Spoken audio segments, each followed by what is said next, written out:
Franklin County is the most rural county in Massachusetts, and it attracts 150,000 travelers a year. The Franklin County Chamber of Commerce works to strengthen and sustain the region's economic vitality. I'm Nathan O'Leary for Comcast Newsmakers at the Latches Theater in Brattleboro, Vermont, and Ann Hamilton, president of the chamber, joins me now. And Ann, welcome. Thank you. It's a delight to be here. Can you tell us a little bit about the role of the chamber in the community? Well, I like to think it's a large one. I think there's a traditional kind of feeling that chambers are old boy networks and slap on the back and play golf, but we're not like that. We have about 500 members and a very active board. We have 28 on the board that represent different industries and different geographic areas. And we try to be involved in land development, employment, all of the things that make business tick. Franklin County is very rich in history and culture. It does stand out from other counties in the state. How exactly does it stand out, and what are some of the challenges that come with that? Well, I think Massachusetts is a destination. We've tried hard to build this Pioneer Valley image. People know Boston, people know the Berkshires, people know the Cape, but Franklin County is part of the Pioneer Valley, and Connecticut and Vermont are only 50 miles apart. So we do a lot together because we think that the valley there is so rich in education, many colleges, private schools, independent schools. So there's a lot of traffic and a lot of people that visit.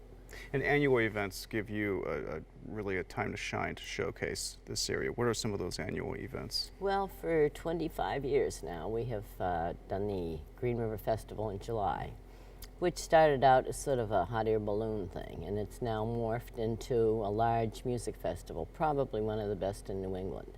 People come from all over the country. We also have another rather signature event called Cider Days in the fall, which is sweet cider, but a lot of hard cider. And so cider makers from all over the country, New Zealand, Montreal, France, England, have sent ciders. And we've fostered a whole group of people on the East Coast who now are making ciders. So being the chamber, taking it down to the level of a business, how are these events helping businesses?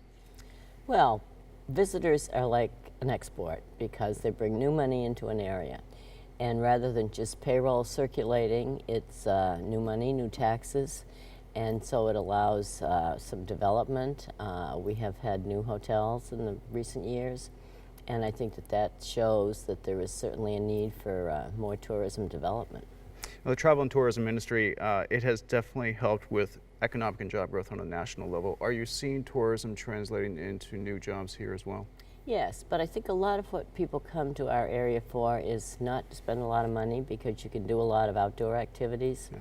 We've have 2 or 3 rafting companies now, zip lines, so those of course cost. But you can also go canoeing or biking or so many outdoor activities that people in the cities are just not able to enjoy and experience as much as they can with us. People shouldn't just think of Franklin County rural and having some of these broader events. There's also manufacturing jobs, yes. Not just tourism.